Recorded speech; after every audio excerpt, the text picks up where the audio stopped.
সূরা ফাতিহা মাত্র 7 বার পাঠ করবেন, সাথে সাথে ফলাফল পাবেন। এই সূরা ফাতিহার আরেকটা নাম হলো আলহামদু সূরা। আমরা আলহামদু সূরা নামে জানি। কোরআন শরীফ খুললেই সর্বপ্রথম যে সূরাটি আসে ওই সূরাটির নাম হলো সূরাতুল ফাতিহা, আলহামদু সূরা, যাকে উম্মুল কোরআন বলা হয়, কোরআনের মা বলা হয়। সুবহানাল্লাহ। গোটা কোরআন শরীফের মধ্যে যা আছে সূরা ফাতিহার মধ্যে তা আছে। এই সূরার আরেকটা নাম হলো সূরাতুশ শিফা, রোগ মুক্তির সূরা। এই সূরা ফাতিহা এমন একটা সূরা যে কোরআন পড়তে পারে সেও সূরা ফাতিহা মুখস্থ পারে, যে কোরআন পড়তে না পারে সেও সূরা ফাতিহা মুখস্থ পারে। কোরআন পড়তে যে পারে সেও পারে, যে কোরআন পড়ে নাই জীবনে সেও সূরা ফাতিহা মুখস্থ পারে। আল্লাহ তাআলা যে কলিজার মধ্যে মুমিনের কবে সূরা ফাতিহা লিখে দিয়েছে কেউ বলতে পারে না। বিশ্বনবী মুহাম্মদ সাল্লাল্লাহু আলাইহি ওয়াসাল্লাম উবাই ইবনে কাবকে বললেন, উবাই ইবনে কাব, আমি তোমাকে কি বলে দিব কোরআনের সবচেয়ে দামি সূরা কোনটা? বলে হ্যাঁ বলে দেন। আল্লাহর হাবিব বলে, উবাই রে, কোরআনের মধ্যে সবচেয়ে দামি সূরা হলো সূরাতুল ফাতিহা। এই সূরা যে কোনো অসুস্থতার সময় 7 বার পাঠ করে পানিতে ফু দিয়ে অসুস্থ ব্যক্তিকে পান করায় দিবেন, আল্লাহ সুস্থ করে দিবে। রাসূল বলেছে এই সূরার নাম হলো সূরাতুশ শিফা।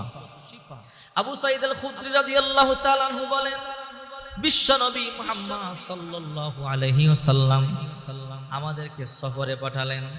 অনেক লম্বা সময় সফর করলাম, খাদ্য শেষ হয়ে গেল। সাহাবায়ে কেরাম বলল, আবু সাঈদ আল খুদরি খাদ্যের ব্যবস্থা করেন। আমরা চলতে লাগলাম, হঠাৎ করে দেখলাম বিশাল বড় একটা জটলা দেখা যায়, অনেকগুলো মানুষ দাঁড়িয়ে আছে।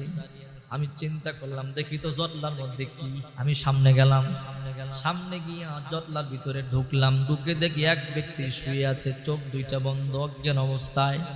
অনেকে মন্ত্র তন্ত্র পড়তেছে। আমি জিজ্ঞাসা করলাম তোমরা কিসের মন্ত্র পড়ো? বলে আমাদের নেতাকে সাপে কেটেছে, এই জন্য আমরা মন্ত্র পড়ি তাকে সুস্থ করবার জন্য।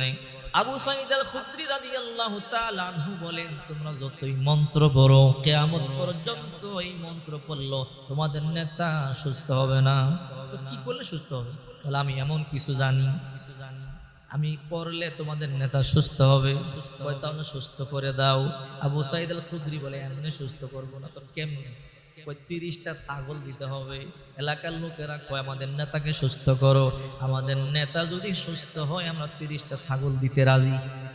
আবু সাঈদ আল খুদরি রাদিয়াল্লাহু তাআলা আনহু বলেন, আমি একবার সূরা ফাতিহা পড়ে ফু দিলাম, ওই চোখ বন্ধ লোক চোখ খুলে ফেললো।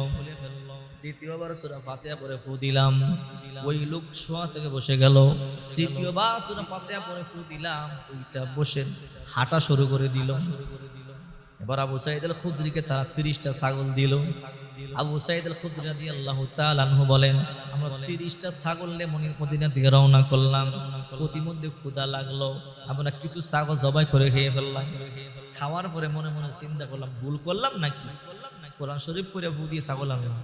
আল্লাহর হাবিবকে মদিনার মধ্যে গিয়ে বললাম, ওগো নবীজি, আমাদের খাদ্য সংকট দেখা দিল। আমি সূরা ফাতিহা পাঠ করলাম, সূরা ফাতিহা পাঠ করে এমন এমন এমন এমন এক ব্যক্তিকে আমি সুস্থ করলাম, আল্লাহ সুস্থ করছে সূরা ফাতিহার মাধ্যমে। 30টা ছাগল দিল, আমরা কিছু ছাগল জবাই করে খাইলাম। আমাদের কি অন্যায় হয়েছে নাকি জানি না। আল্লাহর পয়গম্বর বলে, তোমাদের অন্যায় হয় নাই, ভুল হয় নাই, তোমরা ভালো কাজ করছো, সওয়াবের কাজ করছো। ছাগল কিছু থাকলে আমাকেও দাও, আমি নবীও খাবো। সুবহানাল্লাহ। এই জন্য আল্লাহ পাক রব্বুল আলামিন কোরআনকে বলেন, মুনাজ্জিলু মিনাল কুরআনি মা হুয়া শিফাউ ওয়া রাহমাতুল লিল মুমিনিন। এই কোরআনকে আল্লাহ পাক মুমিনের জন্য শিফা স্বরূপ প্রেরণ করেছে। এই জন্য যখন অসুস্থ হবেন সূরা ফাতিহা 7 বার পরে দেহের মধ্যে ফু দিবেন, অথবা অসুস্থ ব্যক্তিকে সূরা ফাতিহা 7 বার পরে ফু দিবেন, অথবা পানিতে ফু দিয়ে দম করে পান করাবেন।